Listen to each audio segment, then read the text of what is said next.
Hi, and welcome to Musicians Hangout with your hosts, Crash Fistbite Moopsy and Maxine Maxwell.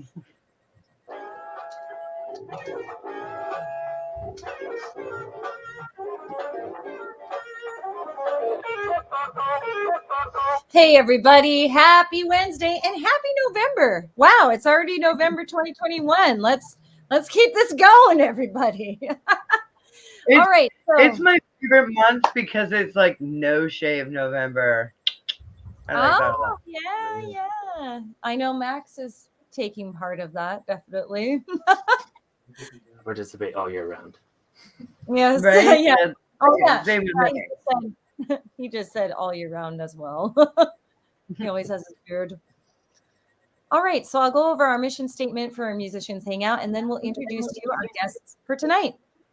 All right, so our mission statement is to be part of a revolution to create friendships with other artists and build a community network to save music. Thank you to all of our friends in our community that help us keep persevering. Let's welcome to the show again, Black Shepherd. Black Shepherd. All right, yay. Thanks for joining us again and hanging out. Yeah, hello. I just thought we should have worn masks of each other's faces. So how you been? Tell us what you've been up to. Yes. Mostly just screwing around since we saw you last. We recorded. I'm not fit to talk. We played a little bit of live shows. Yeah. As much as they let us, they let us come back, but we're doing better. We got a little. We're strange on the harbor because we're musicians with some jobs. Right. Oh. Yeah. So the last time we saw you guys, we set up at the loading dock and played at the loading dock. Yes. The loading dock is no longer open, but in its heyday, we had quite a bit going on there. It was pretty cool. And then we started doing some stuff at Ashley's is the place to play music right now on the harbor. Okay. But we've been doing that a little bit. And then Mike is our super masterful recording engineer. And we've got 10 songs that we recorded, the originals, and put out an album. We're going to call it that. An album. Is that pretentious? No. All right. It's an album. And then we're working on 4 more. And nice. That's it, I guess. 4 more albums? Material for 4 more albums. Is that what you're saying? Oh no, 4 more songs. I'm sorry. No, wait a minute. You have 4 albums coming out soon. Holy crap. Yeah. I don't know. We've been busy during COVID, Yeah. Right? My goodness. Got 9 songs. Very long. Yeah. Long It's actually it's 1 song for 4 albums and 4 movements just on separate albums completely. Right? Ooh, that would make an interesting video, actually. Ongoing forever for days. If anyone could do it, you could, because you have figured out technology beyond some of the live streaming world. Even so I wanted to highlight that Black Shepherd also cracked a code for compressing sound when we started out our live streaming concert series back when 2020 shutdown quarantine was all a new thing, and we started our live streaming gig online. Black Shepherd definitely added to you guys were the only ones that sounded good electrically. Yeah, you really cracked the compression I guess issues. Yeah, everybody else just like bottomed those microphones out. Oh yeah, we did. Those mics could not handle it. They were just like, nope, I'm just not gonna work. Oh, but wait, okay, nope. Yeah, so definitely want to, give you credit for pioneering that for a lot of musicians. You were able to put a how-to video together, and we shared it with some of our community, and they were able We shared it with everybody we could. Yes, we still do. Cool. Yep. Oh. That's Larry's mixer. Yeah. I'm not Mixer is key. It is the key. All right, so what exactly are you writing about? So you have 4 songs left to record, to write? Yes. Okay, cool. Tell us a little bit about what you've been writing. So to tell you this story, we got to take you back. Right? It's like a primetime movie. Take us all the Story time. For the last few years, a lot of what me and Steve have been writing has been blues inspired. So a lot of 1-4-5 chords, and then changing the rhythms, playing them slow and playing fast guitar, adding trumpet instead of guitar solos, like playing with the idea of this 1-4-5 and what you could do with 3 people. And so we needed to step up. I felt I needed to step up my game because it was getting to the point where everything was kind of starting to build the same way.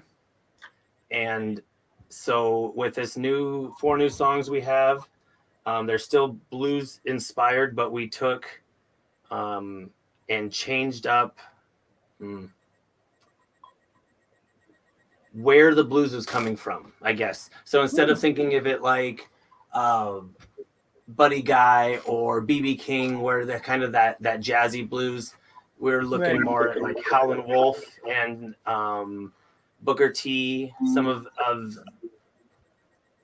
is that, I don't know where I'm going. A little heavier grind. Yeah. And then how much distortion can we add to that, and how heavy can the drums be, and how much trumpet can we add before it's just ridiculous, like, and still is something that we can enjoy doing, and how can we change that with the shows? So finding new ways to add intros to the shows so the people that come watch us play every time have something new to listen to, and we don't have to learn a bunch of new songs. Oh, that's really smart. Yeah, I really love that idea. Yeah, switches it up, but also stays the same to your style, but it catches your audience. I love it. And Mike has a project over the winter here. He's got a bunch of different musicians coming from all around the harbor. He's going to record them all doing the same piece and put them all together. Are you making a video on that too? I don't know if I am yet. So it's kind of like a We Are the World type of deal? No, there's 7 different songs with 7 different songwriters, and then I'm going to they're just bringing the vocal melody and guitar riff, and then I'll have bassists from around the harbor, drummers, instrumentalists come in and record on top of that. Wow, dude, that's cool as shit. That is really awesome, and what a great way for musicians to connect during this, time in our history where we need more connection than ever. That's so sweet. That is awesome. That's a great idea. Yeah. Now you got it's like a super cool compilation album. Yes. Yeah. How many people do you have signed up now? I think 17 musicians right now are signed up for it. That's awesome. Yeah. Well, I'll get our dude, piece that in is badass. Very, very cool. I love that. Well, that sounds like fun. I'm pretty excited. Good winter project. Yeah. Yeah. Well, what did you do for this to happen? Did you start reaching out to musician friends you had? Did you advertise for this? No, just all my friends. I'm in a bunch of different bands, and I have a little home studio, so I have musicians come and record them. So it's perfect. That's cool as shit. Well, and did you stream from your home studio during one of our live streaming concert series? No, this is the first time. Yep. Okay. Yeah. Oh, this is the studio right here. Awesome. We're all sitting in the closet. The one that you saw before was Larry's place before he moved into the place that was big enough to become the loading dock. Before then, it was his small practice space. Yeah, okay. Sweet. I'm really sad that the loading dock is no more. I really wanted to play there. Oh, yeah, we were going to have a whole festival there. It's maybe not forever no more, but finding a place that was as good of a deal as that was for Larry to be able to offer what he was offering to musicians and not have to charge out the ass for them to come out. It's going to take him a little time. There's only and musicians need somewhere that's fairly reasonably priced to rent out, because let's face it, the music industry has taken a hit over the past we are poor. Yeah, we need all of our money on our hobby, which is, well, I don't consider it a hobby, but our music stuff. Yeah. So, and bills, because adulting, gotta do that adulting thing. Yeah.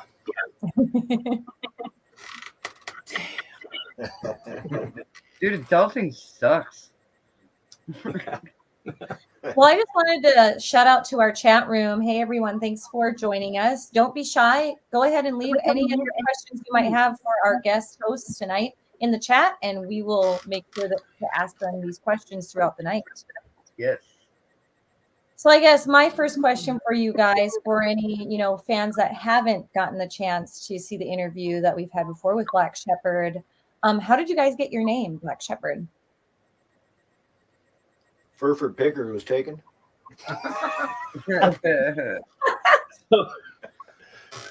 So to tell you that story, we have to take you further back than we took you before. Long ago. I love it.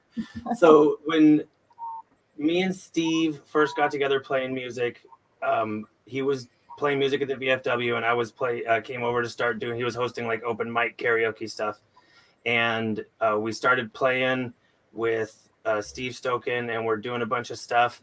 And we needed a band name, and at the time, I had recorded some original stuff under the name Black Shepherd, and that name came because black is the color of metal, and I had a shepherd dog. So that's awesome.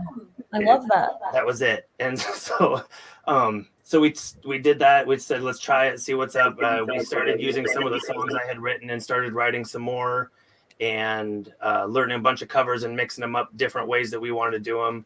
And then we've been rocking with Mike, and it's been a whole different adventure. I think the stuff that we're creating is on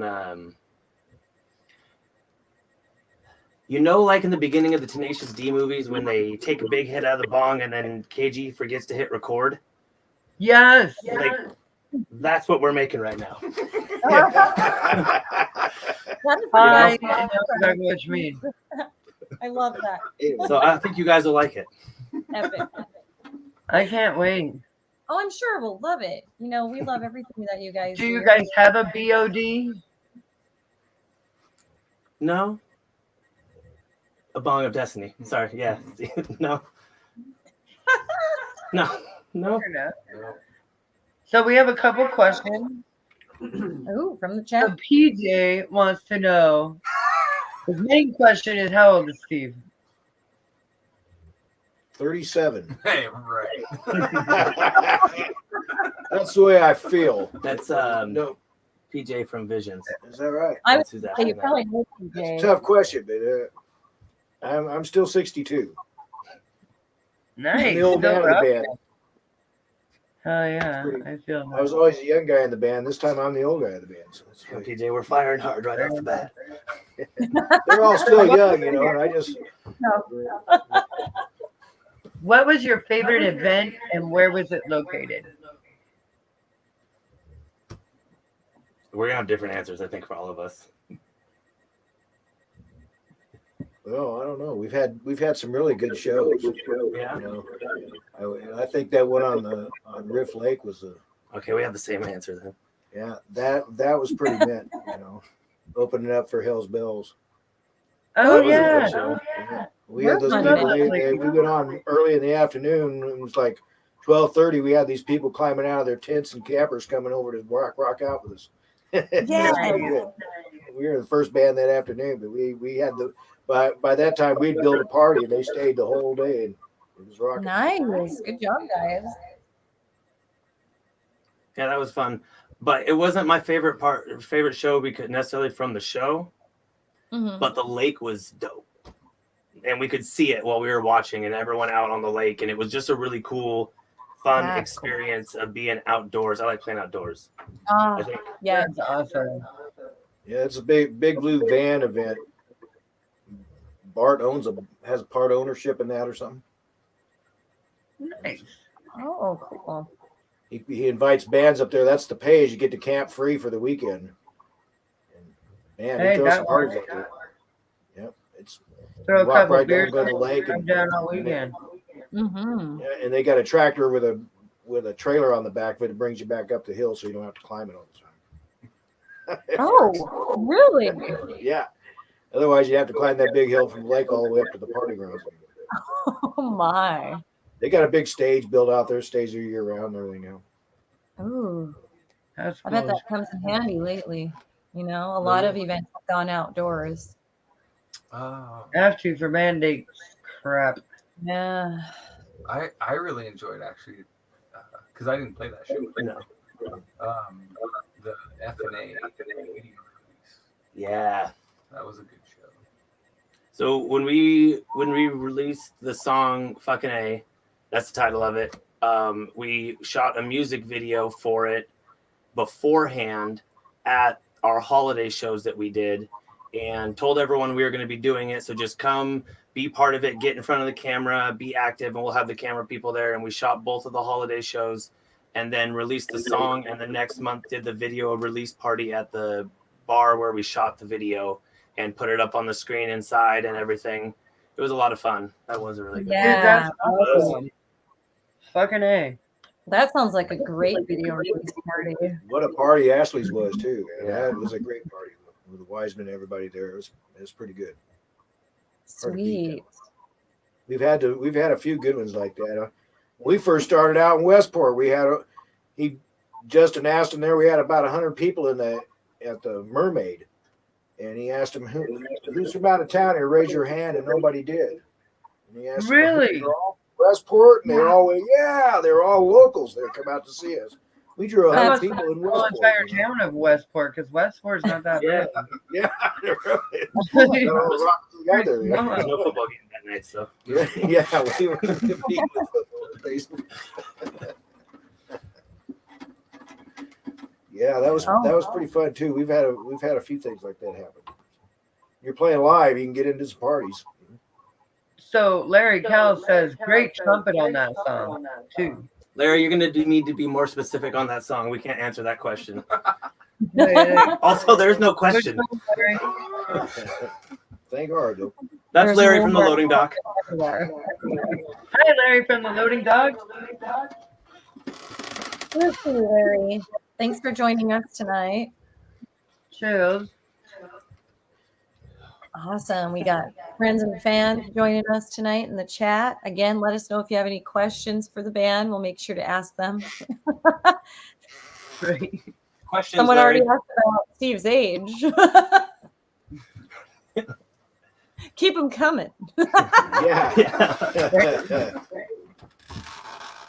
Well, I I guess still for got viewers, some rocking years in me, so don't I'm know- good. Oh, go ahead. Sorry. I just said I'm still rocking, so I'm all right. Hell yeah.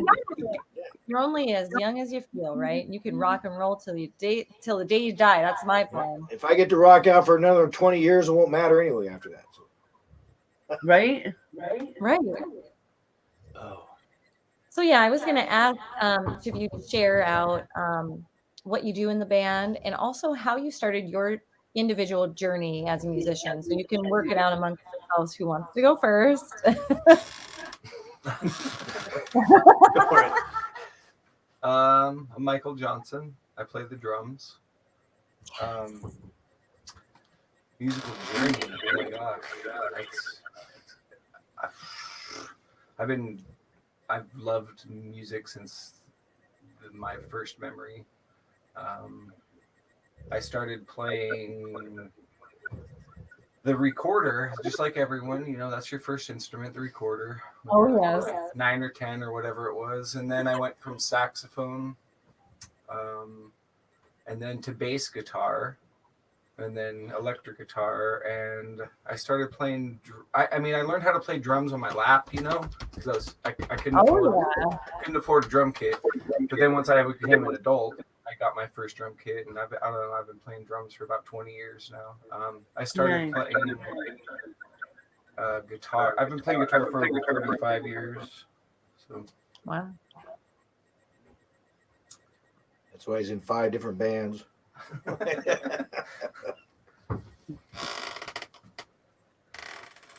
All right, you're up, Steve.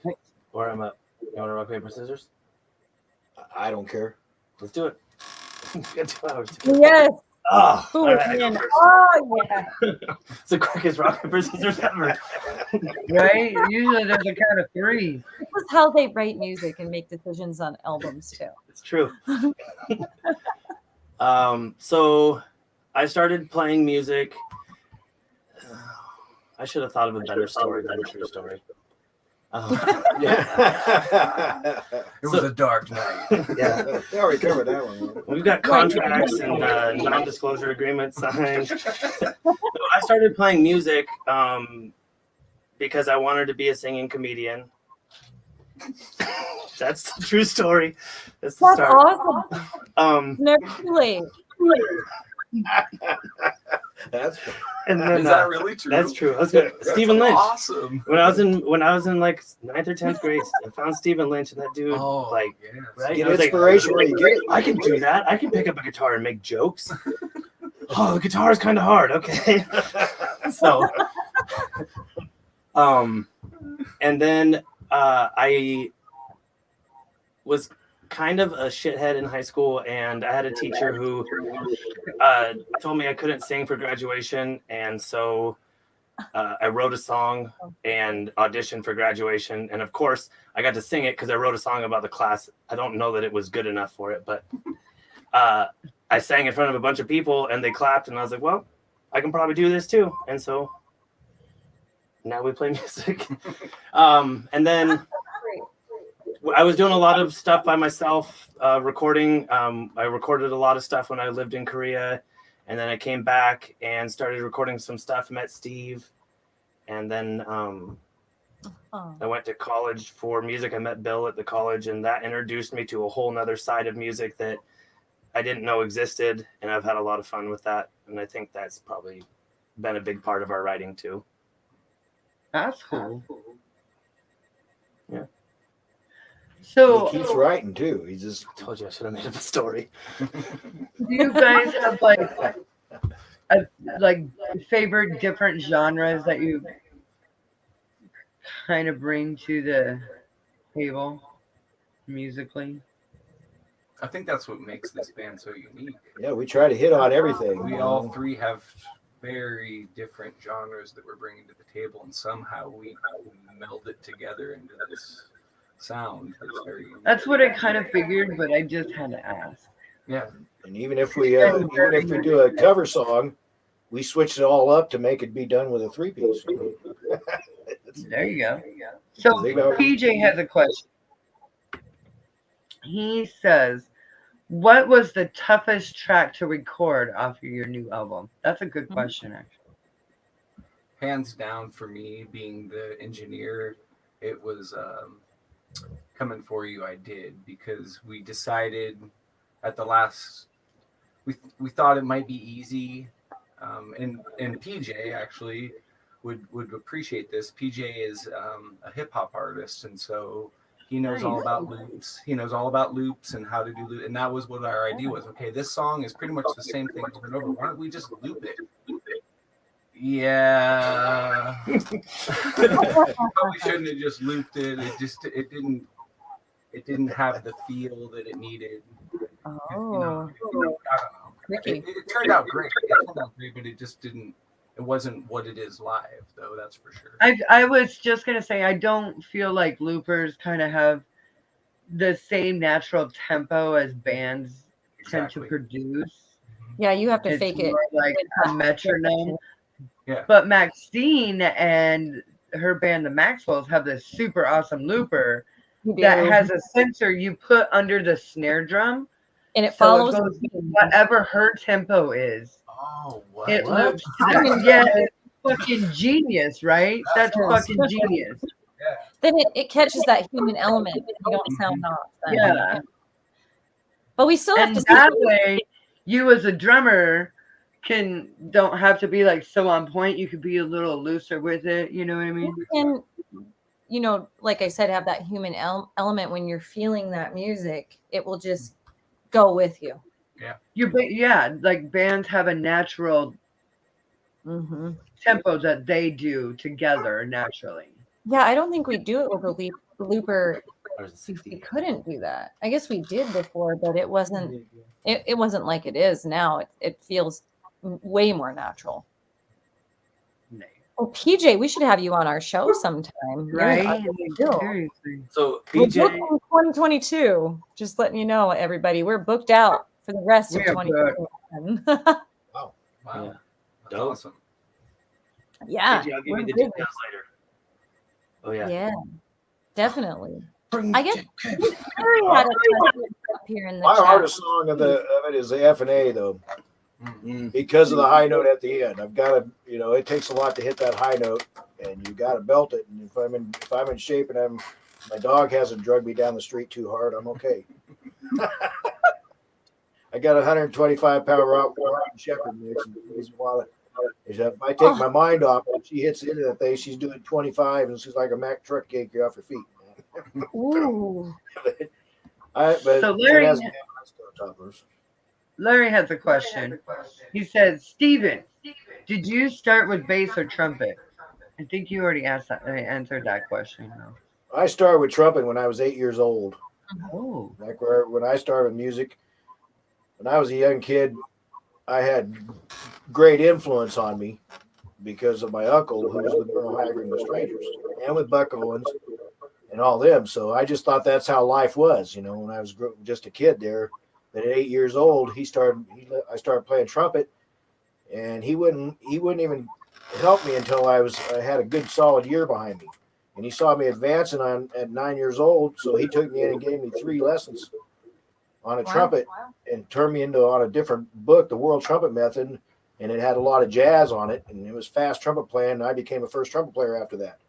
Now all the rest of the people couldn't keep up with me, but I was a hot dog with the trumpet, so and it helped me in the service. I was a cavalry scout and a Sheridan tanker crewman, and I got to my permanent duty station and I was in the second cap band, and they took me in because I can hit the high note. And I memorized a bunch of music, and I became a first trumpet player for that Army band before it was done. So, dude, that's an awesome story. So I was just doing things around the harbor here. I've been here for about 24 years now, but playing the VFW place and doing some DJ work and some karaoke and stuff, and met Justin, and he had all these songs, and we got our other drummer that's had a lot of health problems for his time, poor guy, but Stoken, and we started putting these beats down to that song, and then we had to stop at Stoken because he had a couple more surgeries. He had a bunch of problems, and Mike decided to come on drumming with us, and man, it like we never missed a beat, man. We just we instantly hit, and we hit again. The 3 of us hit again, and we've been playing together ever since. So it's been pretty fun, a lot of fun. Some water, right back. Yeah, so all those guys that I knew back then have all passed away, of course. But I remember that, and when they had their thing on there a while back, what's the most famous person you've ever met? And shoot, I drank whiskey with Hank Jr. So, that's cool. So I got some good memories from music, but it's you never know what door will open for you if you play some musical instruments. Right. Like they said, if you want to work, you want to be a bass player, though. At least I went to a jam session. I was the only actual bass player. I had 12 guitar players and 1 bass. I was the only with a bass amp, so I got to play all night. A couple of guys spelled me there through the night, but I got to play just about all night, so it was fun. Awesome.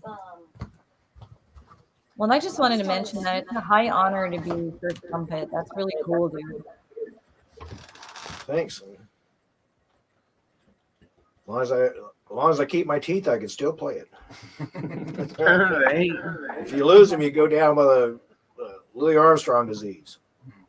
He lost his teeth, and he just faded out, and that was the end of him. He went severe depression. Yeah, that was. But Louis was quite something. He wrote a lot of good jazz, and if you're going to be a trumpet player, you got to learn some of this stuff, Oh God, yeah. I started studying Al Hurt, and I failed miserably. So.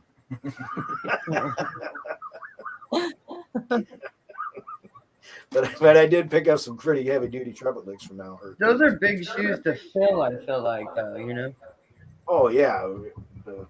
That's like so trying to be like BB King. The thing with Steve and with Mike, and you're talking about being able to play all this stuff, but the same with you is I'll write a song by myself, like in my room, and I'll know how it's supposed to sound in my head because I wrote it like with the acoustic guitar, and I'm like, there's like keyboards and choirs, and this is gonna be amazing, and I'll bring it and I'll play it, and they'll just okay, yep, gotcha, and they're on it, and I can play a chord progression, and Steve can lay a trumpet line down. I can just start strumming, and Mike can have the beat that goes with it and find it. And I think maybe there's been 1 or 2 times where we've played with that hasn't happened, and we've had to go like, okay, what are we doing? One of them is All Night. That was unfair of me, but All night. A lot of different parts of that song. It's pretty cool. All Night is on the new album, and that one is got 3 different time signatures and 3 different modes of A. It would probably be the easiest way to say it. It's all centered around A, but it's not the same A. And right, so no, I get what you're saying. Yeah, and so it's a blues rock, country rock, heavy metal. It's in 5/4. It's got classic rock feel to it, and I tried to bring all these parts into it, and I brought it to practice, and it took us a couple times to really break the parts down. But once we broke the parts down, we had it recorded, and a couple times after that, they just were like, "Oh yeah, okay, cool. We'll go from 5/4 to 6/8 real quick. No problem. Let's do it." Oh wow, that's awesome! Put a bass solo right in there. Yeah, with the bass solo. Bass solo. You guys are a dream team. Seriously, that's hard to do. Not everyone can do that. It's nice. Yeah, it's fun when they come together like that. You know, it's yeah. We get feedback from Mason and Connor too. Connor's my kid. Connor will let me know if I'm writing a bad song. Okay, so gotta appreciate the use. I know what's up. PJ says, "What do you guys think of the new Limp Bizkit comeback album?" Oh. P.S. These guys are a group of the smartest musicians I've had the opportunity to work with. So fair enough on that. I personally have not heard I have not heard Limp Bizkit's new album, so I have, and I was like, I'm grooving to this. Who is this? And Max is like, Limp Bizkit. I'm like, what the fuck? Because I'm not a Limp Bizkit fan. I'm not, and I kind of dug it. huh. All of it. I only heard I one song. I like the angry Limp Bizkit stuff. Like I kind of liked it. Like everybody gets angry, so like when I was angry, that music was kind of nice to listen to. Quoted them definitely, and made some students chuckle if they know Limp Bizkit. But you know, like their new album, what I heard sounded good. I'll have to listen to it. PJ really wants to do a rock rap combination. Ooh, and he's been talking. Him and Dylan have been talking about that. Dylan's the guy that in the other part of Vision 360. It would be pretty dope. I'll have to listen to it. That'd be very. Yeah, we had about a 5-minute set there with PJ. Oh, the loading dock. Yeah. Yep. Really? Oh, that's cool. Freestyle with the Black Shepherd band, and we got it going for him, and he just laid it down, man. He's really good. Oh, so much props for that. I love when people can do that. Just throw down like that. Yeah. Mm-hmm. I want to shout out to Licking County Metalheads. Hey guys. Hi, thanks for joining us tonight. Horns up to y'all. Ohio's in the house. Right. Ohio's always in the house. Ohio is always here. We have probably just as large a fan base in Ohio as we do in Washington State. I was listening to that last week. Yeah. Washington, that's where Black Shepherd is also located. So we're all in the Pacific Northwest. Go ahead and tell us where you're streaming from exactly, guys. We can't give you exact coordinates. Well, no, we don't do that. Yeah, we're in Aberdeen. Aberdeen location. There it's between you go. Aberdeen and Westport on the river. Okay. We're on the river. Yeah, that's it. By the river. Near Elk Poop Island. Elk poop. I'm going to look up your coordinates right now. Yeah. See, Anthony, he's like, "Hey, ladies, Hi, what's Anthony. up?" Oh, we've got Metal Cat in the house. Hi, Metal Cat. Metal Cat's in the house. Oh, we love you, girl. Hell yeah. We have Don Rush from Audio Side. What's Hi. up? Oh my goodness, audio side's amazing. Yeah, they are. Oh yeah. Well, very, very cool. Yeah, let us know if you have any questions for our band tonight, guys. We're hanging out, having a good time. And I just got to say, oh, go ahead, friend. Actually, Roy Alexander from Licking County Metalheads says to send him music for their podcast. Yes. Okay. Thanks, Roy. Okay, wait, hold on. How do I do that? You definitely want to be connected with Licking County Metalheads. I'm gonna go find them on Facebook first. That was on Facebook. Licking as in you're licking an ice cream cone.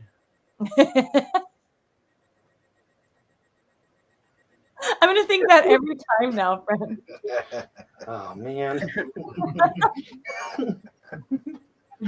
That's how I remember it. All right, Roy, I sent you a friend request. Boom. Yes. Our community keeps growing. Love it. Yeah. Yeah.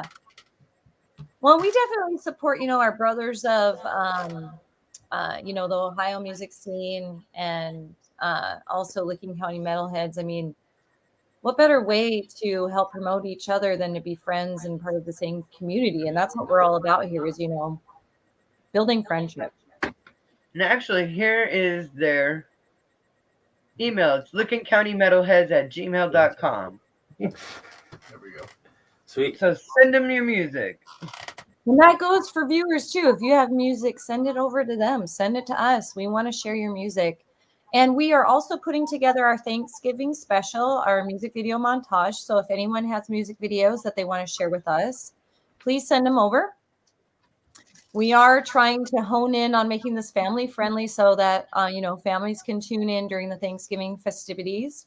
We will be live streaming our music video montage. It's such a mouthful. On November 24th. That is a Wednesday before Thanksgiving. Yes. Yes. So send it on over, everybody. So we're being played on some people's streams now, aren't we? Yeah. The 21 store?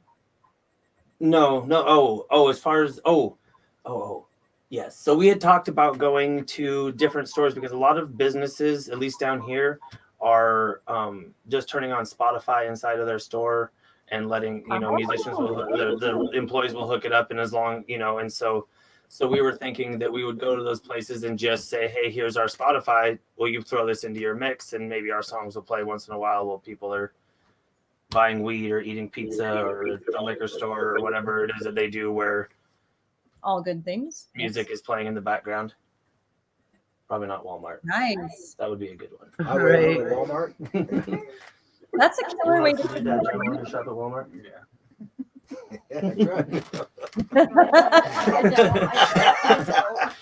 Even youth knows. They know. Future's in your hands, son.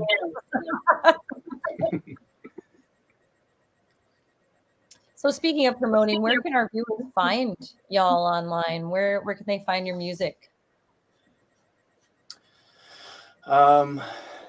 Probably should have wrote that down. So we have Facebook and we have Snapchat and we have a TikTok that we don't use very much because we're really good at getting together and playing music and talking about playing music, but we're not very good at the other stuff like together. It's nothing I remember to do until I'm home by myself and I'm like, oh crap, that's right. Right. Yeah. Relatable, yes. But I really like playing music with you guys, so it's just distracting. And we have a YouTube, and we'll have a new music video that Shutter Bay Records, which PJ is the other half of Shutter Bay Records, they're making a music video for us for one of our new songs. Dylan came to watch us play on Thursday and shot a bunch of videos, so he's going to make a video for us, which is pretty cool. And then our songs are on, we went through DistroKid. Yeah, so they're everywhere. So they're on everything. It's if you've got Spotify, Pandora, if you've got what's up, Rise? Oh, that's right. I keep forgetting it's a 3-piece for Shutter Bay, not 2-piece. Rise is also a local rap artist, and where else? What's on FM.com, and it's on wherever DistroKid put it. From there. Sweet. Well, and I just want to say that Roy said there's no shame in self-promoting, and totally agree. That's another reason why we do what we do on Musicians Hangout is to help promote y'all. So yeah, never any shame on that. Definitely not. No, that's why we do this, is so everybody can has a place to promote their stuff. Well, Rebecca had a great question earlier. She did ask, I can't find it right now, but when do we need the music videos by? Here it is. And we need music video submissions by Monday, November 22nd, so that we can get it part of our live streaming playlist for that show on the 24th. Some of the Bishop Center ones? There we go. Thanks, friend. Can We we got send this. you a video Oh, then? but ching. Love it. We can send you, like Justin said, we can send you a video. Yes, please do. Will that new music video be finished by then, or? I'm not sure if it will be, but we have some that we shot for the Bishop Center, the college performance center down here. Yeah. That they were really fun. We'll figure out which one of those, or the FNA one would be a good one to showcase the harbor and the people down here. Yeah. There's a lot of slow motion in that video. Yeah. We try to have these music video montages at least quarterly, so we can always share the newest music video if it's not finished the next time. And I think we do that probably in February. I believe around Valentine's is going to be our next music video montage. Okay. Cool. Well, thanks. December. Oh, that's right. I forgot about December.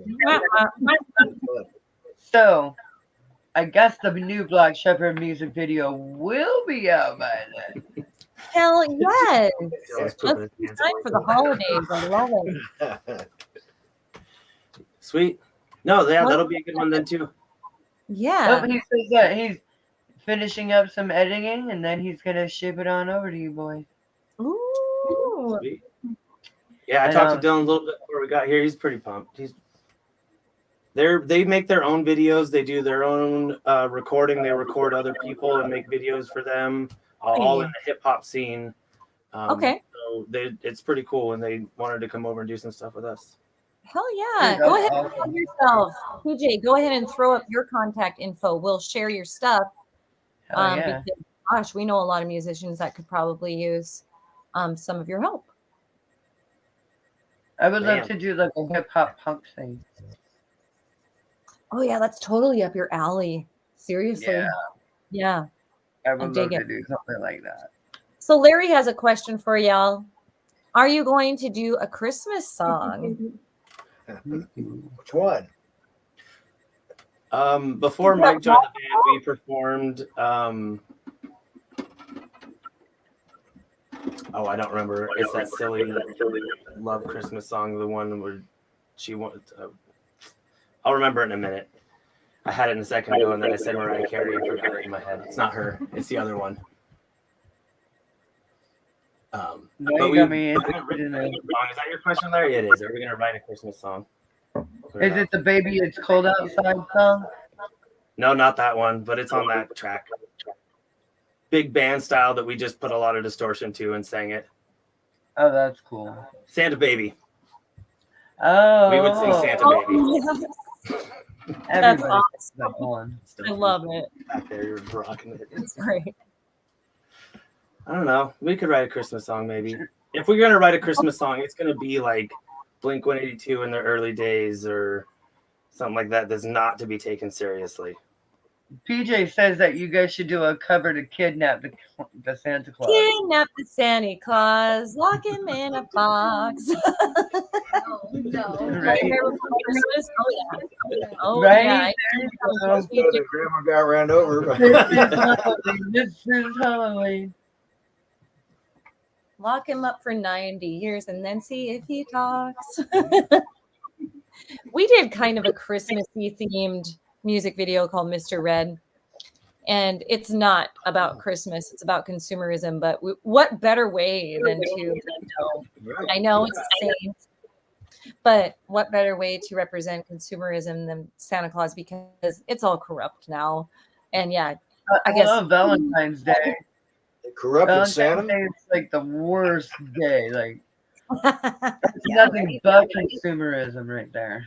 I know. And I've been trying to focus more on celebrating the Yule time instead of, Christmas. Christmas. So Yeah. no. Yeah. So Go for Yule. cheers. Cool. A lot of the places down here that I've been talking to have been talking about doing holiday parties. I don't know where Ashley is, but doing holiday parties that extend from November to New Year's, and it's just all sort of holiday themed from there. I like that. Yeah. Well, last Yeah, year we learned 5 or 6 Christmas songs, didn't use any of them. We rocked out all night. So yeah. Glad we, like he said, glad we took a lot of time to learn those. Oh, but you know what? There was the one year at the Parkway for the FNA music video shoot. We played the Elvis Christmas song, the one that's just the blues Christmas song that's his popular one. And Captain Mike, who was dressed as Santa, got on the harmonica and played with us. And that brought the house down because Captain Mike was on the harmonica. He's just a guy, like he's not just a guy, he's Captain Mike. But he was at that night a guy dressed as Santa. And he had his harmonicas with him and he brought him up. And of course we played with him before and it's awesome. And he got up and he just started rocking out harmonica, dressed as Santa, dancing on the floor with everyone. They joined our Halloween party too out in Montesano, and he did the same thing there. But he has a 50-foot cord on the mic, so he goes out and sits with people and plays harmonica with them and sings at them. And I love that. He became part of the show, a big part, and him and I got things worked out on a couple of tunes where we have a battle with trumpet and harmonica. So That's battle with guitar and trumpet. So we battle back and forth. And we've been at it a few years now, so we got some things down. Nice. He's an addition to the show. That's cool. I love that. I I love have a that a good lot. harp player. Oh goodness, yes. Well, and a horn and a harp. That is truly amazing. That's a good there. Yeah. We played shows with harps, horns. We had saxophone. We had a violin. We had someone bring bones one time and play bones. Oh, I love with that. Someone brought a saw and a violin bow and played. Oh yeah, played the saw. Yeah. No, You that's need a jam. theremin. You need somebody who's gonna bring a theremin. You can just play a theremin. Oh. Those things are I have a weird. friend with a Zetar. David Birch has a Zetar. It's pretty sweet. Yeah. A Zetar? Yes. Yeah, it's like a digital guitar that you pre-program. Okay. Wow. So you need like memory It's sticks fancy. and all sorts of computer stuff. Bye, kiddo. Hi. Thanks for joining us for a minute. Yeah, it was nice seeing you. I'm gonna be back. Excellent. Bring snacks.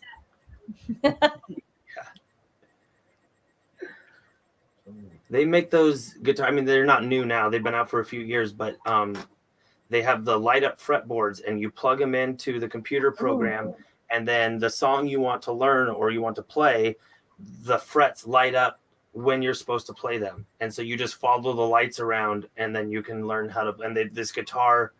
Wow. So it's like Guitar Hero on the guitar instead of on the TV. Yeah. Whoa. You can just plug it into the program, load up the song you want, and roll with it.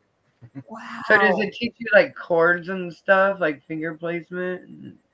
As long as you can program for the lights to light up, like if you wanted to play a G chord, then it would just light up those notes. If you wanted to get crazier than that, I don't know, but yeah, Probably would. That's crazy. This is where technology is. Like, you don't even need lessons. You just need a computer program and a fucking guitar with a light up fretboard. You can Guitar Hero your way into any show. Rocksmith, they made for the Xbox. Yeah, Rocksmith. I've heard of that. You just plug So your Larry guitar into. has another question. He wants us to ask Michael about his drum kit for the Bishop video. So tell us a little bit about your kit. We're gonna geek out on some drum gear here, dude. Yeah. Taking out the drum gear. Yeah. It was a bucket and a cookie drying rack, and some tambourines, and one of those hand clappers. And there was something else crazy too. Oh, you had a pot for your snare. I had a pot. Yeah, I had just a regular like 3-quart pot. Oh wow, that's funny. That's what you Truth do. be told, Recording. sometimes I use milk crates as a snare stand. A milk crate is yeah. Right. 2 milk crates. They have to sit on, and then I have to angle my snare in so that I can get the right angle. Dude, it's pretty tricky, but I That make would it be work. tricky. Oh my. Yes. I have to like show you a picture. Yes, please find it. Uh, Oh, let's see, Rebecca. I was going to shout out about the veterans event that's coming up. I'm trying to get it right now. Thank you, Okay. friend. Yes, we don't want to forget to promote that. No, it's just I had a question for her, and I messaged her, but she did not get back to me, Missy.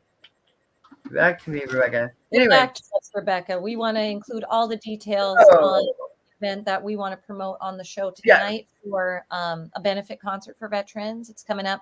As you So all yes, know, we'll be celebrating Veterans Day coming up next week. But however, this weekend there is a benefit that you so and I have it right here. So awesome. there's the Veterans Benefit event at Tony V's this Saturday, November 6th at 7 p.m. All proceeds go to the veterans.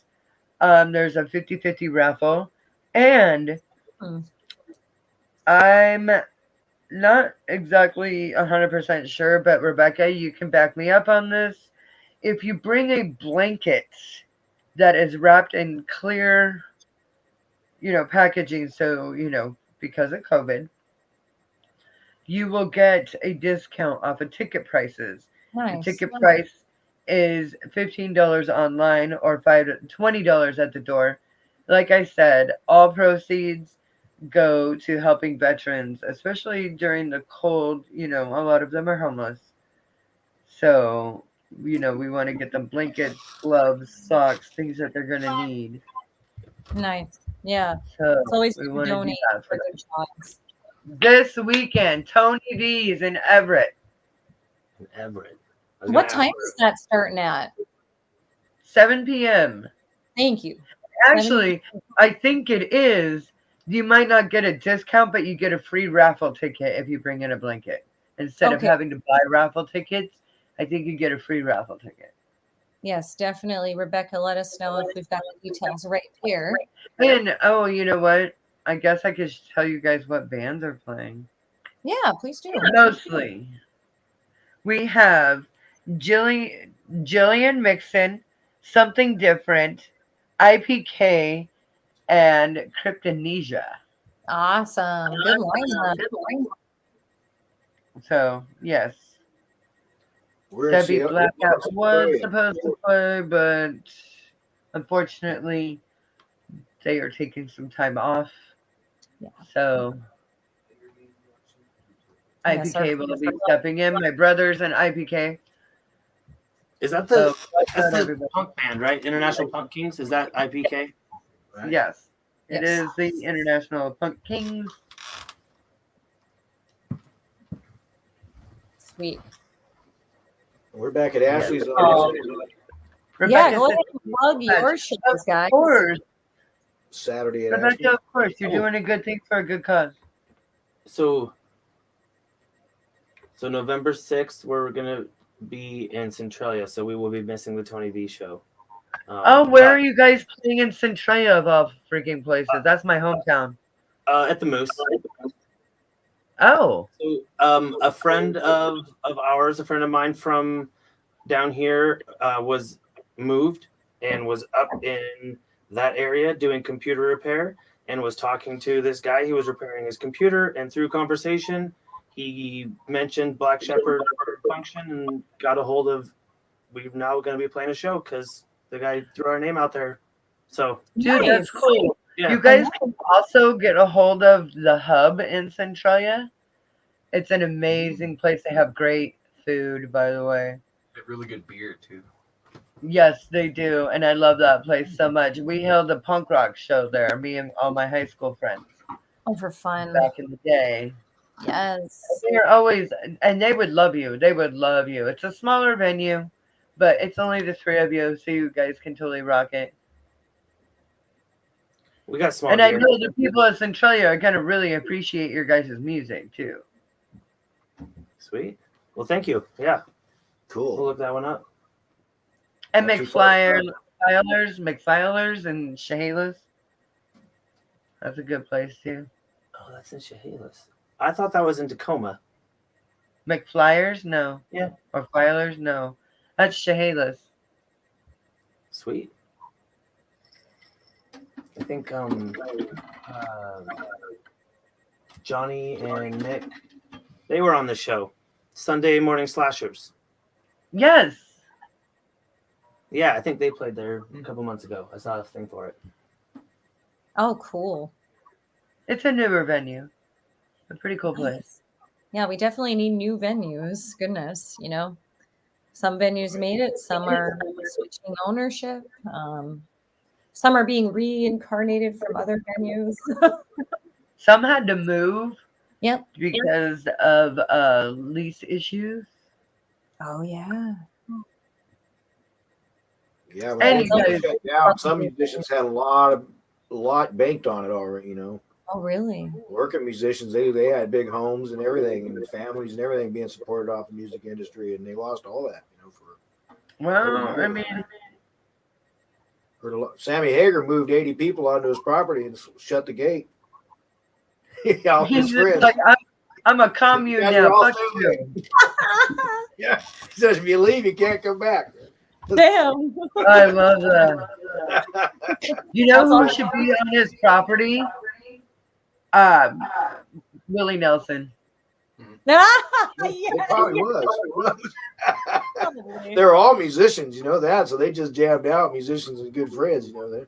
Oh, Yeah. actually, we had some friends that recently went to Sammy Hagar's birthday party on Catalina Island. So they went to the fucking Catalina wine mixer. I was just gonna ask that. Just watched that movie the other day. There was a lot of room for activities on Catalina Island. Just don't touch my drum kit. Yeah. Rub my nuts over your drink. Right? Sorry, we're supposed to be family friendly. You just said that. You're all sweating, foxes and onto the floor. Oh. So if you guys want to do a show, you should come down here and get a hold of Yeah. Ashley's. And because I mean she's booked out for a while now, but Okay. they've got music regularly enough now. They've done a great job of setting it up as a place to go to watch bands and watch music. Because they've had rap shows now, so just saying bands isn't accurate. But having music there regularly, so the people there, every time that I've gone to play or watch other people play, the people there are just really receptive and not happy to have music. That sounds like they don't have anything else going on in their lives, but like it's a warm reception, you know. Yeah, well, a lot of us don't have anything else going on in our lives. Right. Well, we're looking at places to definitely book in the spring. We don't want to come out in the wintertime Yeah. because we're over on the peninsula, so it's harder to travel at night. Oh, but yes. I was wondering, is this the right page? That's the one. Ashley's Perfect. Clubhouse. I liked it. I'm following. Heck yeah. Got a great outdoor setup there with a stage and Perfect. tents, and she put a whole bunch of the beer garden out there. She's got it really large now, so they can accommodate quite a few people. Yeah, we got to do a show together, friend. We got to get this Oh, plan most out. definitely. Yes. Yes, Maxwell's yes. in Bootsy. Oh, They actually run karaoke in the weekdays on Wednesday or Thursday, gotta love it. and then they have live music Friday and Saturday. Mhm. That's the biggest rock I house love on that. America. No, that sounds like a good venue. Keeping music alive in our communities. Got to respect it. Oh, excuse me. And I'm for trying you to guys get for there. doing this. Save the music. Oh, of course. We love this. Ashley's Yeah, Clubhouse. absolutely. Oh my goodness. We were just talking earlier today about how in several months it's going to be our 3-year anniversary. So we've been doing this for about 2.5 years now. And it just started out as hanging out in Discord.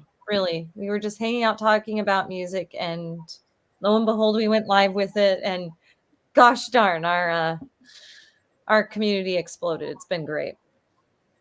Yeah, Been history ever since. It has been, yeah.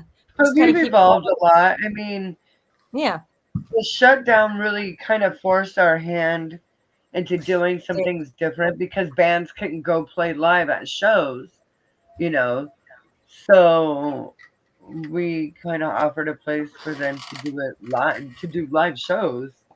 Yeah, it was a virtual space that we all Right. needed. Definitely. Oh yeah. I think you guys probably pushed some inspiration for Larry and I for the loading dock, because when we started up the loading dock, it wasn't COVID. This COVID shutdown happened the week before our first show. So we had finally got set up and got the stage built. Larry had lights in, and the COVID shutdown happened. And so it really kind of forced us to sit down and go, what are we going to do? And we had done that concert with you guys and tried to figure out how we could get the mix of the drums in. And so we sat there for hours with cameras and tests to go, how can we have bands come in and do live streams? And we did a 2-day live stream concert for Grays Harbor and had 6 or 8 different bands come in and play. And that was largely because we had to figure out how to do it for you guys first, and we didn't know. And then there was like, hey, how can we keep doing this? So yeah, that warms my heart. I'm so glad that we can inspire you guys to do something cool for that, for And other bands. You know, that's why we do this. We don't do it for ourselves. We do it for the bands. Exactly. Yeah. We want to help other musicians out. Yeah. Yes. We just want to be friends, Should we just become best friends? Yeah, absolutely. Right? I think we did. I think so. BFFs forever. Right? So I just wanted to mention that, the loading dock, hopefully, y'all come back. We absolutely loved how much support we got from the loading dock as well. I remember when y'all were on, you had a big TV and you were watching musicians hang out live on that TV at the loading dock. It just blew our minds. That's right. On the big screen. Yeah. What? I think it was a concert they played, actually. It was, yeah. It was a live Yeah, stream. that was so cool. Like, that was cool. That made us feel like big time. Like, you guys doing that and having people, at the loading dock viewing was Watching very the whole live performance. Yeah. Sharing the love. We made history together. That's great. That was when the Black Sabbath. Ooh, I got cheers for that. The Black Sabbath band played. Who was that? The Warning. Who was it? Yeah. The Warning. The Warning. Yeah, and they played, and they had their band separated in different rooms, and the camera guy running back and forth between. That was awesome. Yeah. They are awesome. They're amazing. That was my friend Steve Moonfish. He is the vocalist for The Warning. So eerie how much he looks like Ozzy, especially during a live stream. Oh, he just got new glasses too. They're all round blue ones too. Oh wow! Shout out Yeah, he was rocking it. That's awesome. Oh, Rebecca, Rebecca. We love you too. She's like, so you're great friends. Yes, we are all great friends. It's amazing how many songs Ozzy wrote. Oh my gosh, I know, right? So many different projects he's been part of and different musicians. My personal favorite, nobody really likes, and it's Diary of a Madman. I feel like that is just like one. That one is just genius to me. Like I really, really love it. And yeah, all the songs on there. At work the other day, we were listening to Over the Mountain. I was like, yeah, this is off a Diary of a Madman. Does Ozzy want it? And people still listen to it. Young people still listen to it. That was back when Randy Rhoads was still alive, jamming with him. Well, I and saw did you Randy meet Rhoads. a relative of Randy Rhoads recently? I did. I met his cousin Gary. Yeah. Gary Rhoads. Hi, Gary. Hi, Gary, if you're tuning in. So Max was just telling me that Zach Wilde, who has played with Ozzy, they took a little bit of a hiatus from each other. I think they had, I don't want to say a fallout, but definitely like different ideas on where to go. Creative differences. Very good. Creative differences. And it sounds like Zach Wilde's going to be working with Ozzy on his next album. So that's pretty Just sweet. heard that this morning. He's going to be the guitar player. Yeah. Wow. Which Come is full So circle. Dylan says, Black Shepherd, you guys are epic. Oh, yeah, they're epic. Absolutely. Black Shepherd is a plural instead of a singular. I don't think I've heard it put that way before. Black Shepherds. Are epic. I like it. Thanks for Yeah, joining that us. is weird. Dylan is the other half of PJ. PJ and Dylan are Visions 360. They're making our music video, and Dylan's at work right now, I think. So that's dope. Very cool. Very cool. Okay. Thanks for tuning in tonight, Dylan, at work. Glad we could help you pass the time. Hope you're killing it at whatever you're working at. He's got one of those jobs. One Right? of those jobs. One of those jobby job things. What's that? You got to go places. It's a real and, like, job, I hear, though. stuff. So, guys, you talked a little bit about your favorite concert you've played, but if you had a dream venue anywhere in the world, where would you play?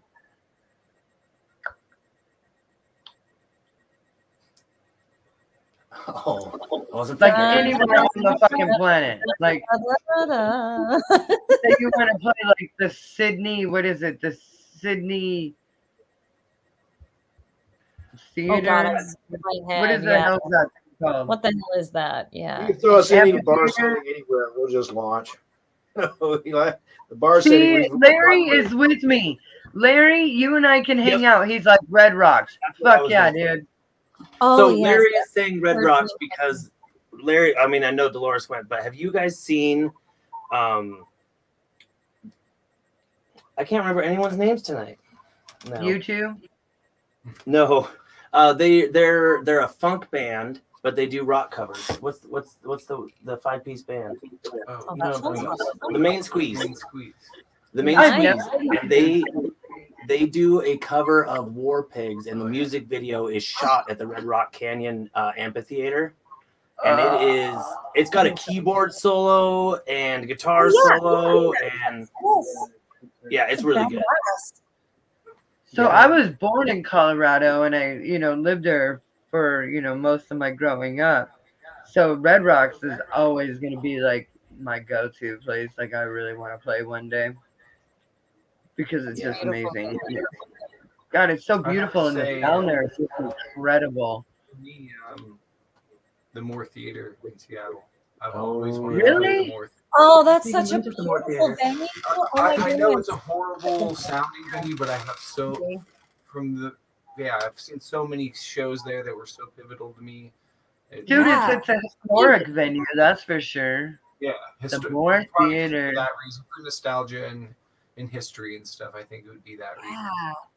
No, I get that. Yeah, that's an epic place. I felt that way when I played the Central Saloon in Seattle. Definitely, yeah. Because, like, everybody in the 90s, all the grunge bands played the fucking Central Saloon. I hate how you have to get up on stage, but it's a great little venue. We played the Raymond Theater on the year that you guys, because did you play with Oh, River shit, Circle? when they Jim did the Day's second in year? the house. Jim Day's in the Yeah. house, I see. Hi, Jim. That was fun. That smells like an old theater. We came out playing classic rock stuff and everything at the Raymond Theater, and it was a grunge metal show.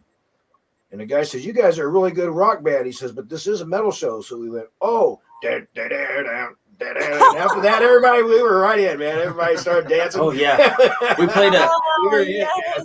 You played Pantera, and I just like blew we the did a doors super off. square 4/4 version of Pantera, and they loved it. I Yeah, love right. Jim Day is Yeah. like Jim Day out there. That's awesome. Oh, yeah. Ask some questions. Comment, people. Yeah. Yeah, Jim, do you have any questions for Black Yeah, Shepherd today? Jim. Let us know. Let us know. Calling you out, Jim Day. What color Well, I socks had a am I wearing? question. I'm going to honor our friend Corey because he always, throws out the question, what Yes. you think the greatest song in the world that has been written is. And I just wanted to mention, we talked about War Pigs. That's mine. I really do think War Pigs is one of the best songs written. But I'm a Sabbath fan, so now it's your turn. What do you think is the best song Right. written? Well, I'll answer mine. It's easy. It's Modern English Melt With You. Mm. We've done our thinking, Corey. Just so you know, when you tune in later. So, no, is this question that we think is like our favorite song and we think is the best song, or Yes. objectively looking Your at it? personal favorite Your song of all personal- time. Yes, you. Angry Who again. cares what everybody else thinks? Yeah. Oh, is it a Tim McGraw? I don't know. That's There's so awesome. many of them. Those I like a lot of those tunes. There's way too many songs. I know. See, Every and that's time what we ask this, Jim we would Day be is like, doing- damn, there's so much. Yeah. Yeah, there is. There It really is. That's why it was so depends on the day for me. Yeah. What mood I'm in, I guess. I know. It can change throughout your life too. Definitely. Yes, definitely.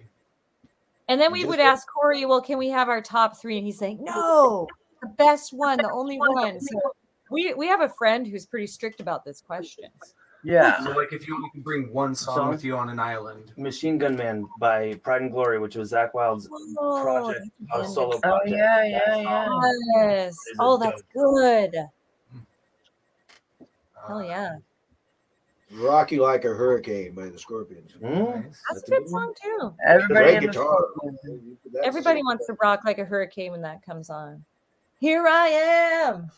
Well, that guy has You get that a range that won't sound. quit too. He's another one of those guys that Oh, yeah. sings way up there. I'd go with Batman. Dark Ages. One of that range. By No Means No. Okay. No Means What was it? Okay. Dark Ages, No Means No. Oh. I like that. So Larry wants to know what bands are on your bucket list to see. For me, Red Hot Chili Peppers, and they're coming to town. Oh, I hope I you wanna see that. I You want to love go. them. They're Yes. the only band on my bucket list, except for Queens of the Stone Age. Those two bands for sure. That would be a good show, live show. Yeah. Yeah. Oh. Okay, so in all fairness, I've only ever seen two acts that were like what you would consider well-known acts. Everything else I've seen has been local bands. One was Brooks and Dunn, and one was Stephen Lynch. So I got a long list. But what band is on your bucket list? Like Most you of have mine are to all see them mine. before you do. So there's a band out of Texas that I have been watching, Black Pistol Fire. We did a cover of theirs for a little while.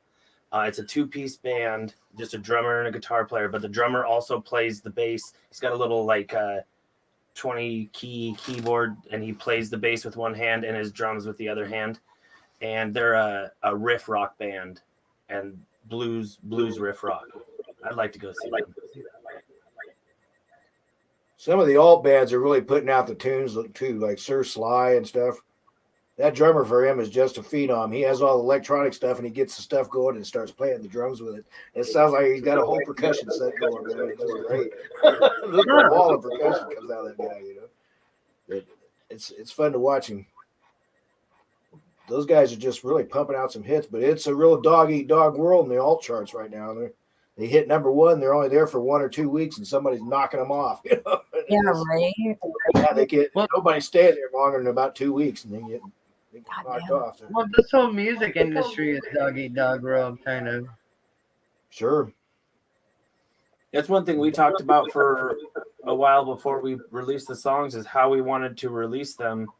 Do we want to release them all together? Do we want to release one a week? You know, where a lot of the releases now that are coming out, you get one song and then the next song and the next song. And then once all those songs are out, you might compile them together and say you can find them all in this album, but we've released all these so you've heard them all, versus how we looked at it as like, here's our songs, just if you want to listen to them, you know, here's what we've been working on. I like that. I like that a lot, actually. Less pressure that way, I'd say. That way it keeps everything kind of fresh. Like, ooh, they have a new song. Ooh, they have a new song. I dig it. Yeah, that's sort of how we've been doing the Maxwells. Have been doing it.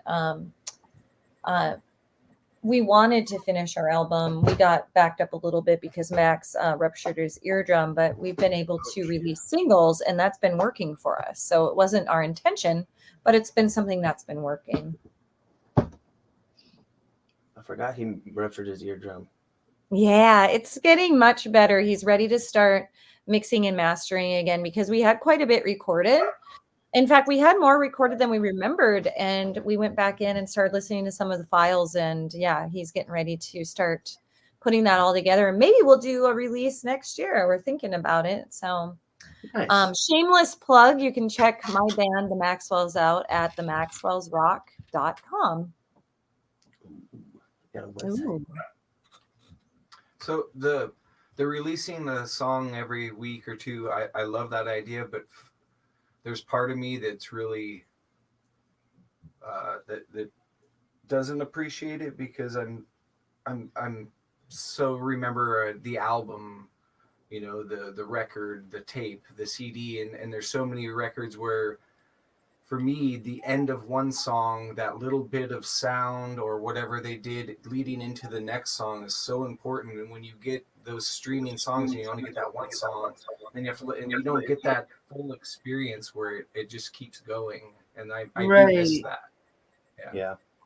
Kind of like a prologue and an epilogue Exactly. at the same time. I like that. At one time we talked about doing skits in between the songs. We even talked about a snipe hunt. That still could be good. Trying to do a little skit leading into like song content. Yeah. I like that. Like You Ludacris guys is should great totally song. do that. Word of mouth. I had a skit leading up to every song that had to do with what the song was about to be about. I know other people did it too. I was just listening to that on the way here. And those are called musicals. Yeah.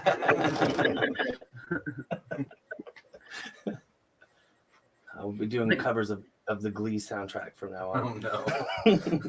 I was thinking Tenacious D and the Pick of Destiny, but Oh yeah, that's fair. I guess it's already been done.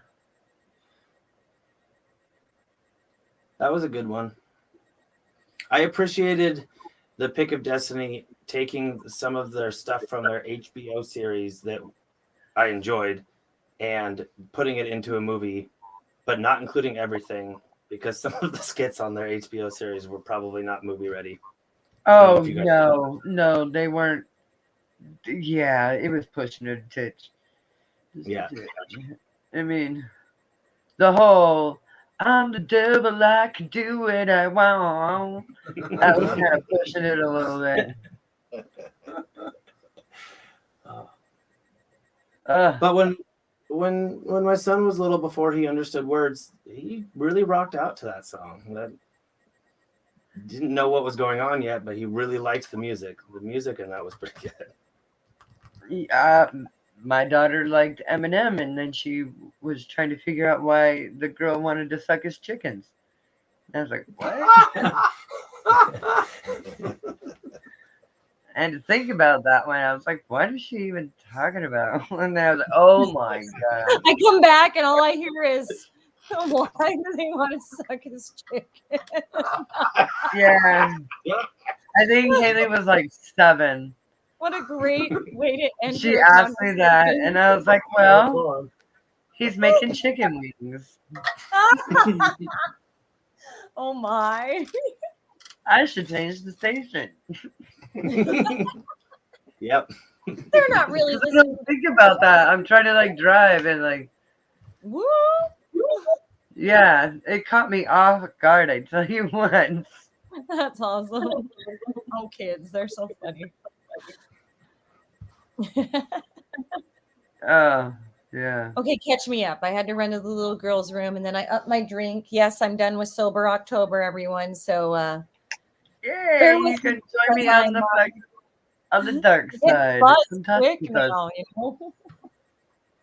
Oh, the North Dakotan accent is coming out too. Don't you I know? saw this beer label and it reminded me of you because it's like, oh yeah, you betcha.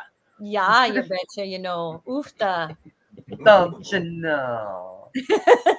Oh man, it's really thick when I've stayed with family. You remember this summer? Oh yeah. Yes. And when I go back and visit my family, I come back with it too. And I'm just like, Yes, oh you yeah, we're going to Cody. Are you Oh, Canadian? yeah, you betcha. No, just Midwestern. We sound like Fargo. I know. People say that all the time. You sound like the chick from Fargo. I haven't even seen Oh, Fargo. you We betcha. should watch Fargo when we're together. Let's watch it. Because I've never seen it. It's pretty sad, but it's a good I movie. know. It's odd, to say the least. Might be like watching life back home. Wood chippers and such, you know. Oh yeah. Oh, you betcha. Yeah, you know. So, do you guys have any live shows coming up Yeah, besides the playing- Centralia one? I know you do. Oh, November 6th, and then we're playing at Ashley's Pub House on December 11th, and we're going to be playing with Mira Cat, who is out of Port Orchard. Oh, we just that's how you're just playing. That's out my way, yeah. at the open mic at Buzz's, and they were playing, and Ashley actually came up to watch us play at Buzz's, and she met all the musicians that were playing, and had Mira Cat come down, and so we reached out to see if they wanted to come down and play again. So that'll be pretty exciting. It's really good, like I love that. acoustic, folk, punk, maybe. Folk punk acoustic, yeah. Yeah, And where's this at? Ashley's Clubhouse. yeah. Clubhouse. You said that. Man, this Ashley sounds amazing. So I'm gathering the owner's name is Ashley. She named her pub after her, and she sounds really cool. Yes, those things are accurate. Yeah. I We love it. started out on the stage inside. It's a little stage, so but it's great to have that beer garden now. It's outside, yeah. Okay. And her and her husband have done a really good job of talking to musicians, finding out what they need, being present at shows, and talking to the people who are at the shows to find out what they need as far as being the viewer, trying to step up each show so it's a little bit better. I think Awesome. They do their homework. I appreciate that. Had some good crowds in there. She's had some pretty good sized parties. Nice. So Jim Day asks where, and I'm guessing where is Ashley's. So go ahead and plug where Ashley's is at. 710 J Street, Hoquiam, 98550. It's in Hoquiam, Washington. Aberdeen, Hoquiam. I don't know if it shows up. It shows up as Hoquiam. I think, yeah. 710 G. Yeah. Sweet. By the 7th Street Theater. And if you're playing outside and it's a clear night, they can hear you across the bridge, because my wife calls me sometimes when we're playing to say, hey. Oh, that's cool. I love that. That is cool. Mm-hmm. I would say that's just as cool to hear a band in the distance as it is hearing them live, because then it's enticing. You want to follow. I the gotta music. say, so when I was a kid, I was just a teenager. I was playing bass in this band called The Veins. And we played, I love that name. we built a tree stage right off of the Chehalis River. Oh, And on the other side of the river was this Boy Scout camp. And we're like out in this cow field nonetheless, like out there. One night we're rocking out and the sheriff showed up, and we're like, how the hell did you even get back here? Because you have to go through yeah. quite a freaking pasture to get to where we were. But by the end of it, we had the people across the way, like coming to the river and like having like an audience and like doing like That's little. cool. It was pretty cool, and Yeah. the sound kind of went down the river, you know. Oh, So Yeah. yeah, it was pretty cool. We were a that good band sounds too. awesome. We played a show one year at the Mermaid, and we had a song that we don't play anymore because I don't like playing it. But it's called "How About Now," and it was real heavy. And the concept of the song was, "Are we too loud for you? How about now?" It's also the word. I love Oh, I that. like that. I And, feel that. it was real slow, Aussie inspired, heavy and Oh. kind of a thing. And we would yell these words, "How about now?" And then there would be a bass solo. And then the same words again, and then a guitar solo. And everyone would just play as loud and as hard as they could. And so we were playing at the Mermaid, and the cops got called because we were too loud, and they showed up, and we were asked if we could play one more. Badass. And so we played that song, and They let us do one more song. and Oh, So we that's get out. awesome. they totally enjoyed it. That's why. They did. They heard us over 3 miles away. Yeah. Oh, that's goals right there. Yes, I love it. Jim Day is calling out. Check out the kiddo. Yeah, Jim, we see him. We see the kid, The family This is event, bro. the Oh, family. Hi, Mason. Millions of people. Welcome to Musicians Hangout. Do you play any instruments? Do you play any instruments? I like singing. He does. He You loves want to singing. hear me sing? Yeah. Nice. Oh, Yeah. Oh, Yeah. Oh, oh, oh, oh, oh, oh, oh, oh. A little louder. Yeah. Interruptions.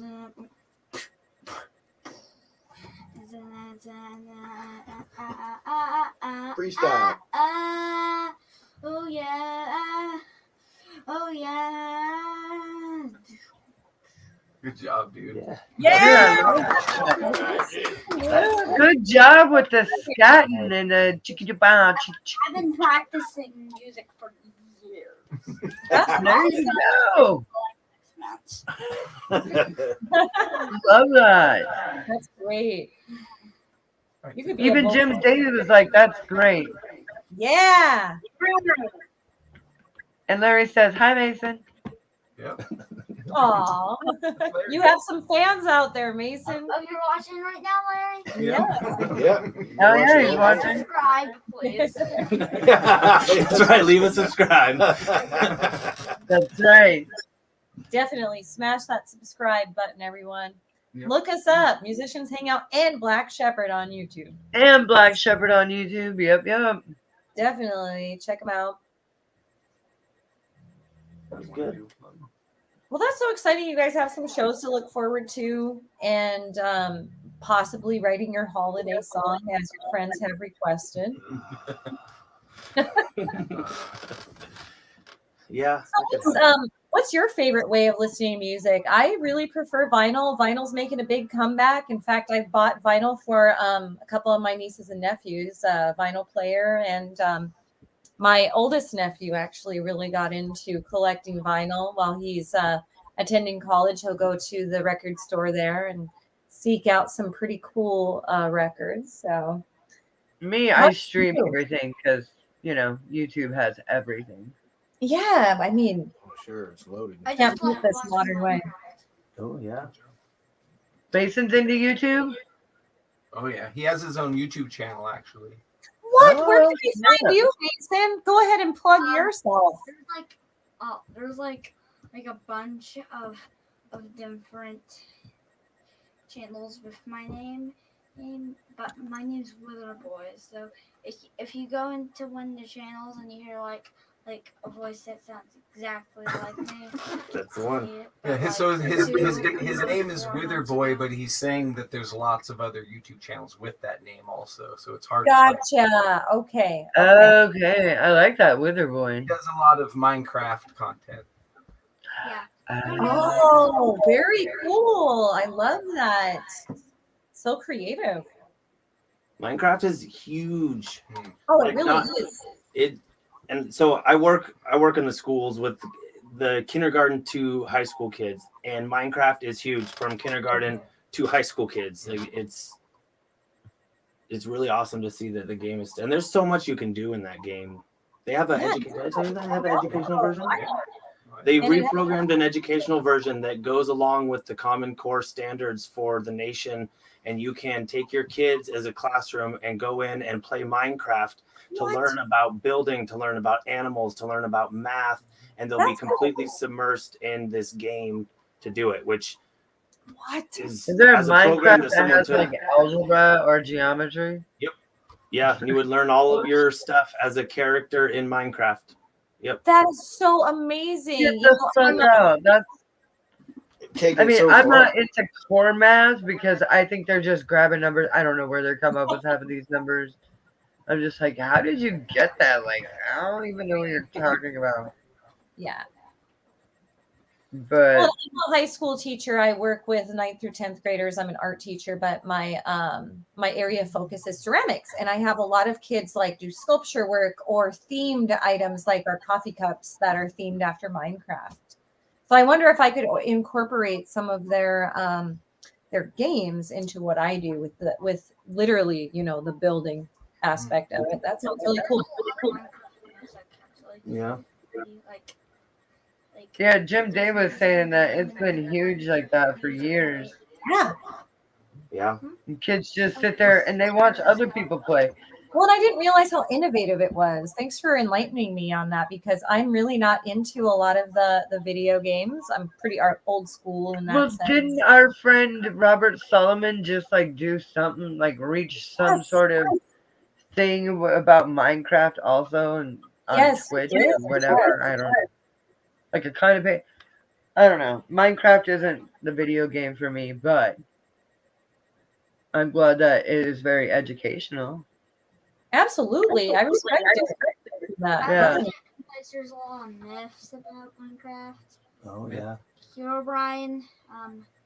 There's also like you can build everything. Like Like then there's also survival mode where you do a lot of stuff. Oh yeah.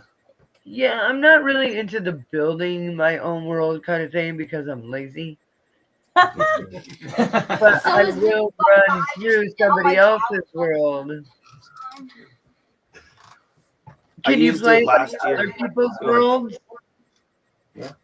Can you play on other people's worlds? Yeah, you can. Yeah. Yeah. Only that's cool. I think only if they a great way to channel creativity. I love it. I think only if they're friends or they have a server. I'm pretty sure. Oh yeah, it's server based, so they have to have access to that world through the console or. Oh, is whatever. that how it works? Okay. Fair enough. Fair enough. You usually can't just get on somebody's world. They have to invite you, or you have to. Yeah, that would make it awkward if you could just invade someone else's world. That would be weird. That happened to Connor. Oh, did it? So, yeah, one of my army buddies, we're friends on Facebook, and his daughter got on and invited my son to play Minecraft, so they played. He had this world built. He gave her full access to everything because he was having a friend play, and that's how you guys play, so everyone can. And she destroyed his world, killed him, took all his stuff, burned everything down, flooded it. Oh my God.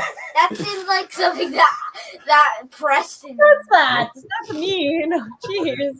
Oh, that's Like, wow, I just want to like beat the level. Like, I'm not trying to worry destroy about, your right? world, but I would at the probably- same time, like, if I can hit it and break it, like, I will hit it and break it. Oh yeah, drummers, you know. Especially if I'm gonna gain like experience points. Oh my God! Every time I hit my drums, it's an experiment point. Yeah. You're at that levels up where you have to get more XP to level up each time. So Yeah. That's exactly where I'm at. 250 rudiments and 900 paradiddles to level up. You are now level 42. It seems like Pokemon too. Yeah. There's Same a idea. lot of explaining to do. I do a lot of stuff. Bye now. Sorry, Mom. Bye now. Thanks. Bye, Mason. Thanks for joining us. What a sweetheart. Dude, Mason's cool as shit. Yeah, Thank I like that kid.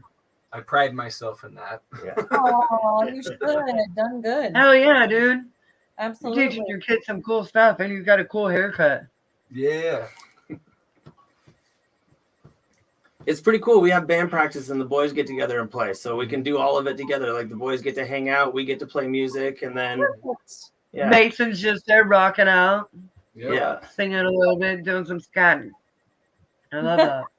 Yeah. His brother's kid really likes us too.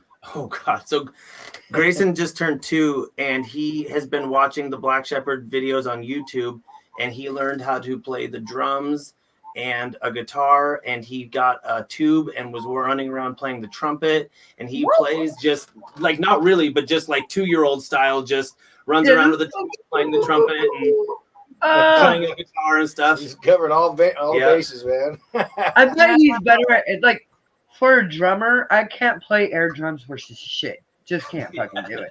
Like, I need the resistance and like. I can play Stuff. some mad air drums, especially in the car. I'm just saying. I can't play air drums to save my fucking life. Just can't do it. Just can't do it. I didn't know But- that about Oh yeah, I'm horrible at it. I'm horrible at playing you. air I'm not drums.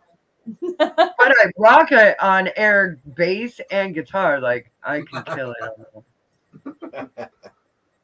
So Larry has a shout out to you guys. He says Michael B and Justin are such good dads, and I respect that very much. Oh hell yeah. We need good parents in this world that we have. So shout out to you guys for being good Yes. parents. Dude, I feel like teaching your children about music is number one, you're teaching them about creativity. Number two, you're teaching them how to socialize. Number three, you're teaching them how to share and to, be in a social group and working Yeah.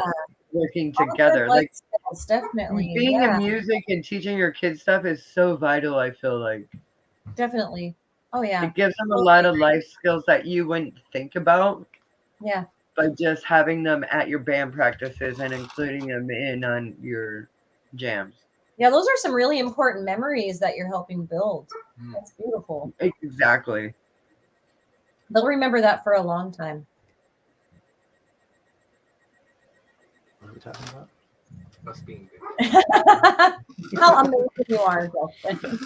I didn't get to walk in on blowing chickens or whatever that conversation Right? was. Better timing, much better timing. I always have. Oh Why my. does she want to suck their chickens? Honey, hot wings. She really likes hot wings. That's what I told her. I like the hot wings. Oh, can you hear Buddy dreaming? He's dreaming. I did hear him. So that's what's going on in the background here. Buddy's dreams. Dude, Otter's still like passed out. Wait, there he is. He's passed out. My Otter. Fat cat's just hanging out. Hey, buddy. Oh wow. Oh, fur babies. Love it. All right, He's so been we were hanging in my talking room about lately. how we listen to music, and I was just going to ask, since a lot of musicians have been talking about how CDs are definitely becoming obsolete. Vinyl is making a comeback as far as like something classic and vintage to collect. Are you guys planning on releasing any of your music, not just via live stream, but on vinyl or on CD?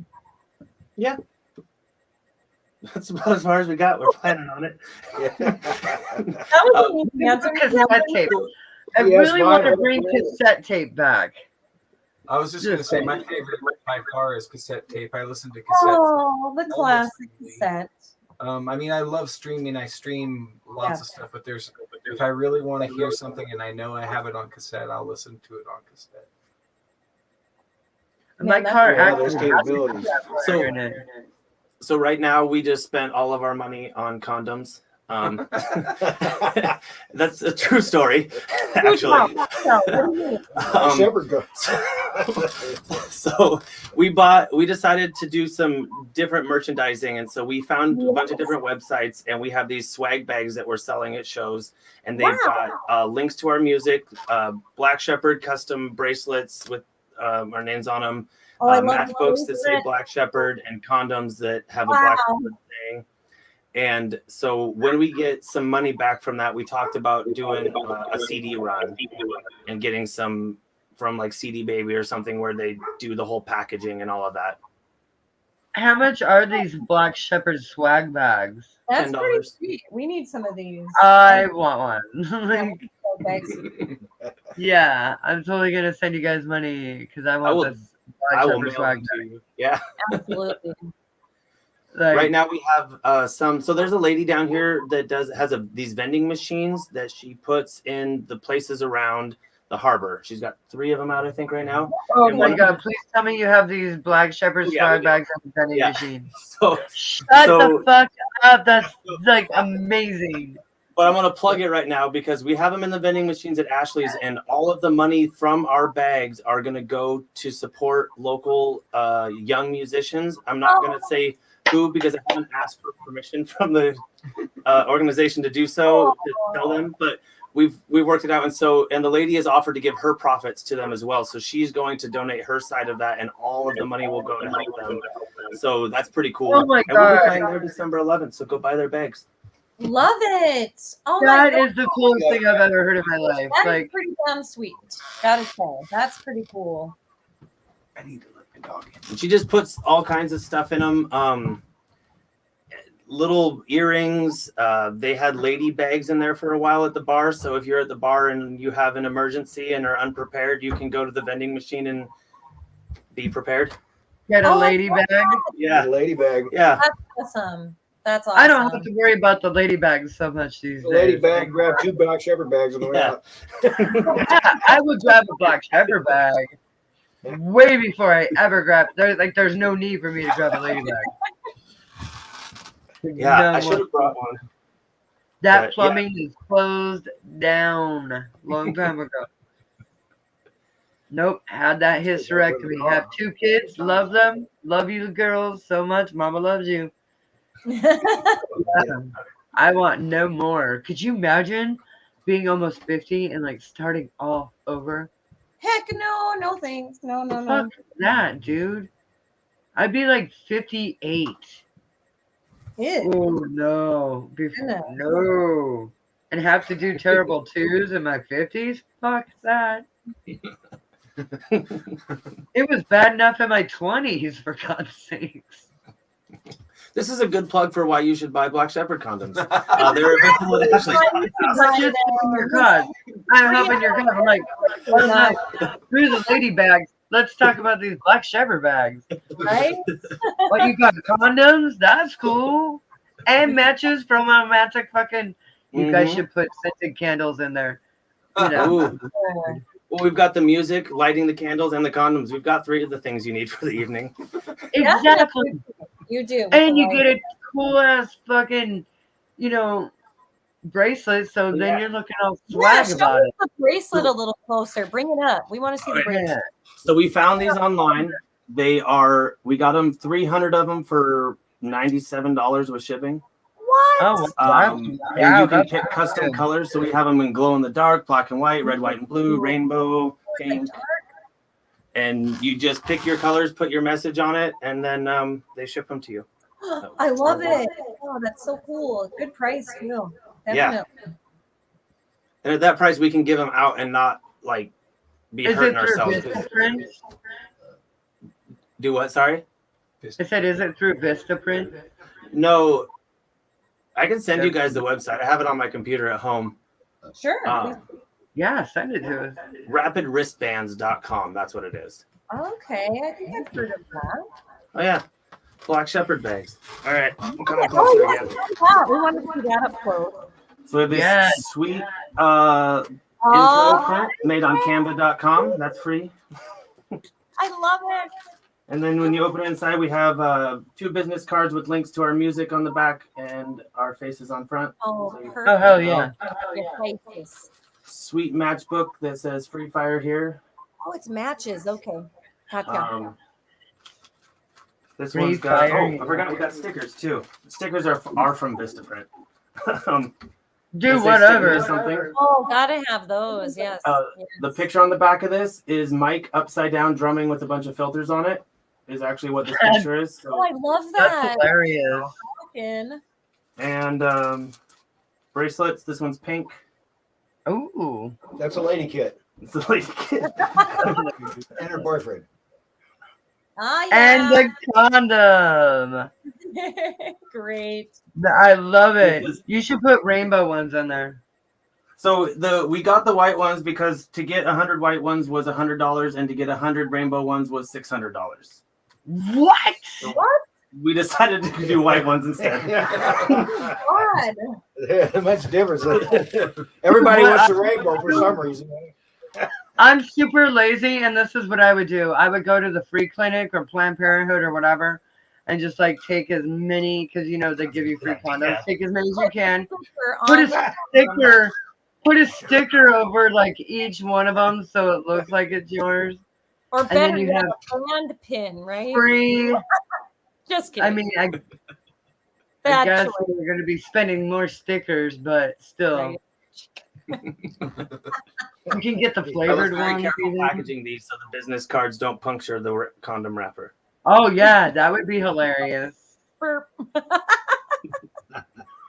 Bad choices. All right, guys. So we're just under 15 minutes left of our airtime with y'all. We want to know what advice you have for other musicians. That is the perfect question for right now. It is. I know. Think on it. Think on it. It's Okay. a hard question. So I'll try not to be long-winded about this. I'm No. working on some. You have time. Don't We bother. have time. We have time.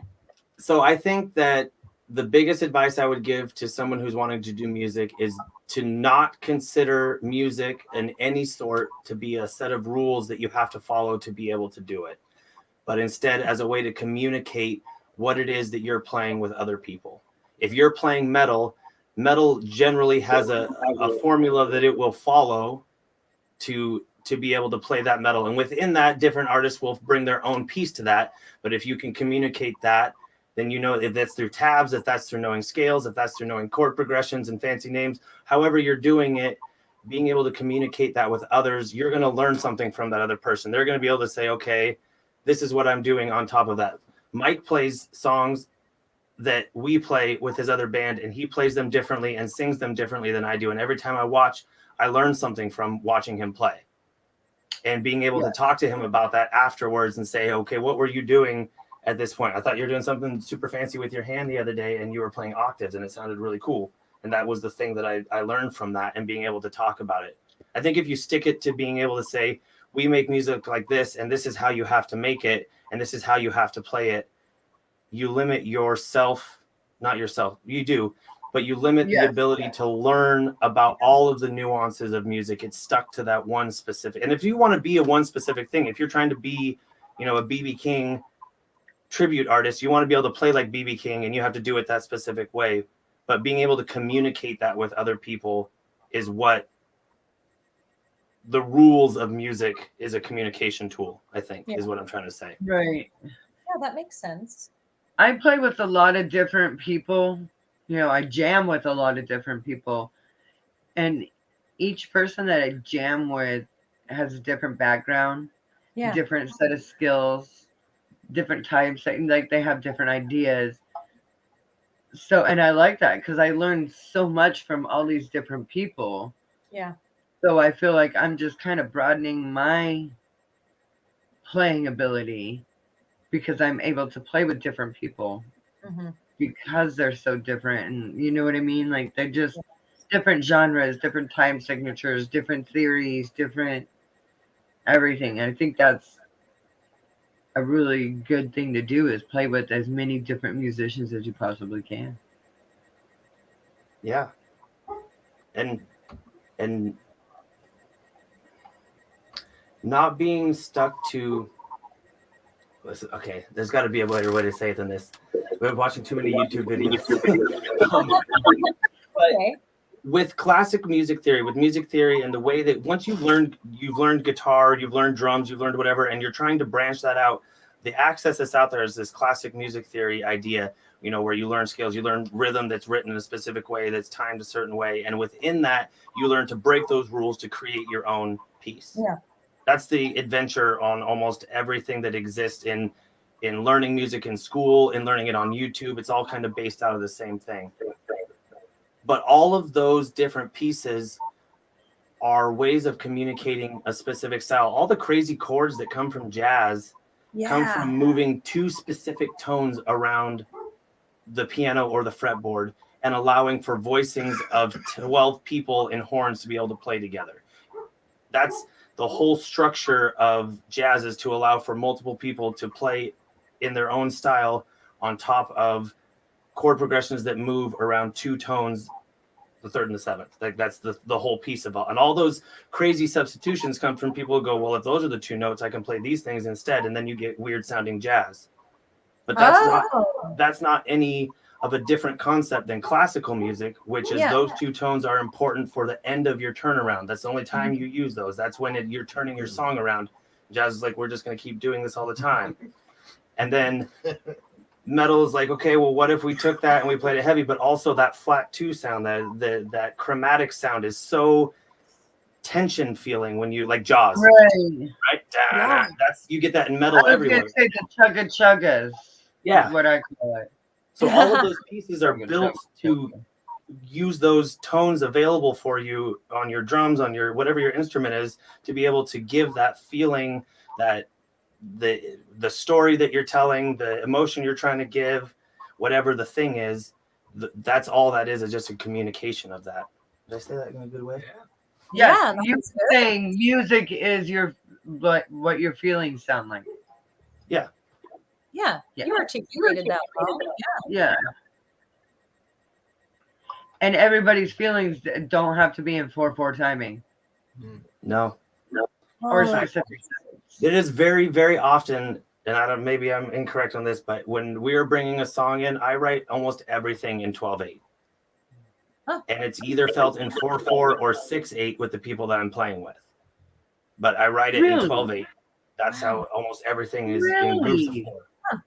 Yeah, we just rock everything. That's really interesting, though.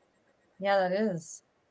But if you play a song in 12/8 and you feel it in 4/4, you get blues rock. I mean, that's what we play.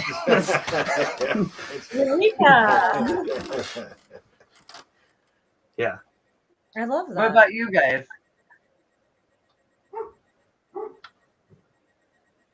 What advice do you have? Somebody starting out music you were asking her? Yes. What advice do you have? Thing I learned a long time ago was from my uncle. He taught me to play every day. Don't ever stop. 15, 20 minutes of practice every day is better than an hour one day and none for 4.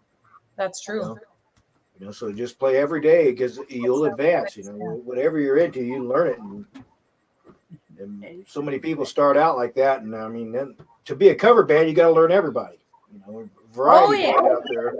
It's really a hard job, to do that, because cover bands, they don't realize what goes into it, because it's just not a set 20 or 30 songs they got to learn. They got to learn about 300 or 400 or 500 to be competitive. Okay, with that answer, I have a side question. Do you feel it's easier to learn somebody else's music or write your own music?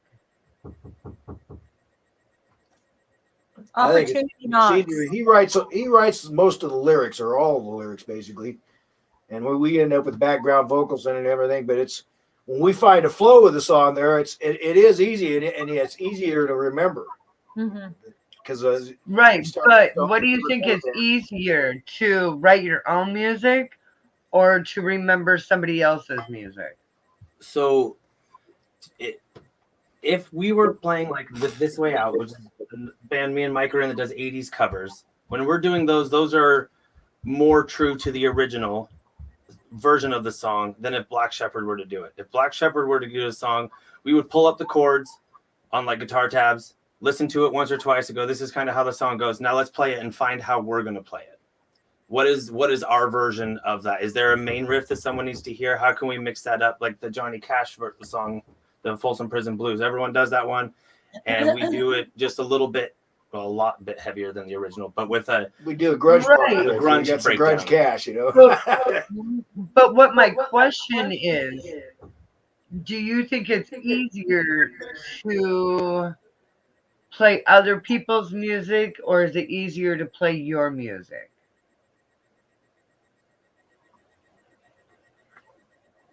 For me, it's easier to play my own music. I mean, Yeah. I wrote it. It came See, from for my head. me, I feel like Yeah, it's locked away. Whenever you put your writing the parts together. music, for me, when you're writing the music, it's harder because you have to come up with the riffs and you have to come up with bridges and you have to come up with changes and this and that. Whereas when you're learning a cover, all that's already written out for you. Oh, You literally just play it. but that's how I write songs. Is I find a song I like, and then I write a song that sounds kind of like it, and then bring it, and then we put that piece to how we have. So we've got So songs like you kind of like throw some artistic license on it, make it sure. Yeah, I can respect that. yeah, that's a good question. Yeah, and it's really weird because if you're learning songs, you're learning the lyrics. Some you can remember overnight, almost, or in a day or two of working on them, you got them. Others I can work for 2 or 3 weeks on them before it takes me to finally memorize those things. It's so I don't know. It's somehow they flow or something. It's pretty hard to memorize other people's lyrics all the time.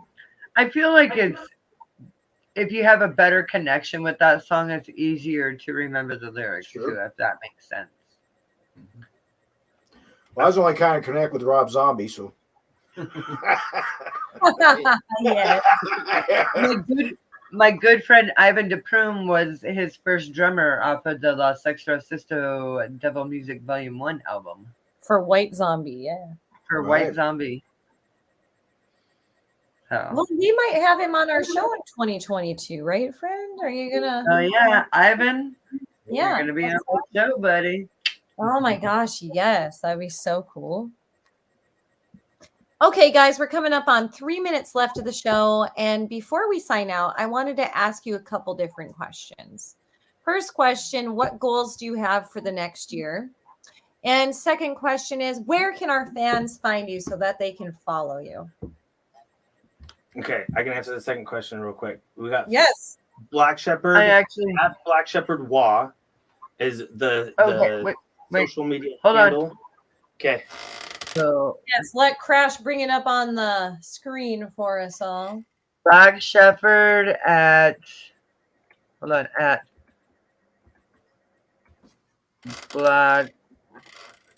Shepherd.wa. Black Shepherd Wk. Just okay, got it. And that is for TikTok, for Snapchat, for Facebook, for Twitter, for Instagram. It's the same for all of them. So if you just find Black Shepherd Wk on whatever social media device you like to use or app you like to use, that's where we will be. Perfect. We had a Discord for a while too. Love it. What was the first question? I forgot. Well, the first one was, what goals do you have for the next year? So we're headed into 2022 in 2 months. What are your goals as a band? We're going to start tracking 4 new songs in 3 weeks. Perfect. And so that's probably a pretty good goal. Mm-hmm. Love it. That's a great goal. Yes, yes. That and do the project with Mike. We got some wintertime projects coming up, so yeah, play as much live. Outdoors out right now, so it's going to be a rainy winter. It looks like. So yeah, it's cold too. Yeah. What better time? I mean, our summer was insanely hot for. Yeah. It was record breaking this year. It was, and I hear it's going to be, close to record breaking for cold. So we've got. We had the coldest October on record. Did we? I believe it. It was It was really cold. It was We 32 picked out a degrees. few a couple times. Gosh, I want to say on Halloween when I woke up, it was 32 degrees outside. Well, in the beginning of October, we had that big freeze that came through. Yeah, that was It odd. was- Icicles that was a everywhere. big, hell no. Be careful out there, everyone. Oh, those are dangerous. They break off. They can stab you. They can, yeah. Yeah. So be careful out there this winter, everyone. Yeah. Well, make sure that you follow our friends Black Shepherd online and go see him if you can. If you're near any of the shows that they've listed throughout the night, please go check them out. Give them some love from us. They will be Thank you, playing the Moose Lodge in Centralia on November 6th. So, all my hometown Centralia peeps, I'm looking at you kids. Go check them out Black Shepherd. They're gonna rock your socks off and melt your face off. Hell yes. All right, everybody. It looks like that it's 9 o'clock over here on the West Coast. So you know what that means. We are done for the night. And man, has it been a fun evening with y'all. Thanks again, Right. Black Thank you. Shepherd, for making our day and hanging out with us yet again. We absolutely love catching up with you. Oh, We appreciate all the support that you give us. So yes, we will continue to support you and keep us informed on when your music video is done. And send us anything that you want us to promote on our end. We'd love to help you out. yes. Thank you. And Right, Mason, Yeah. thanks for joining our show tonight, Mason. It was good to see you and have you on as well. Absolutely. We'll have to have you on again. Yeah. Yeah. He's like, yeah, Yeah. Superman. Yeah. Yeah. Also, Absolutely. And while you got Oh, wait, your groove on, wait. let You me play you some music for that. Yeah, here we go. 2 hours. All right, I'll take us out. Ready? If you look above your stream, it says we've been doing this for 2 hours. Yeah. Yeah. I'm gonna play you a song to dance Oh, to. fast. Ready? Are you ready to dance? Let's go.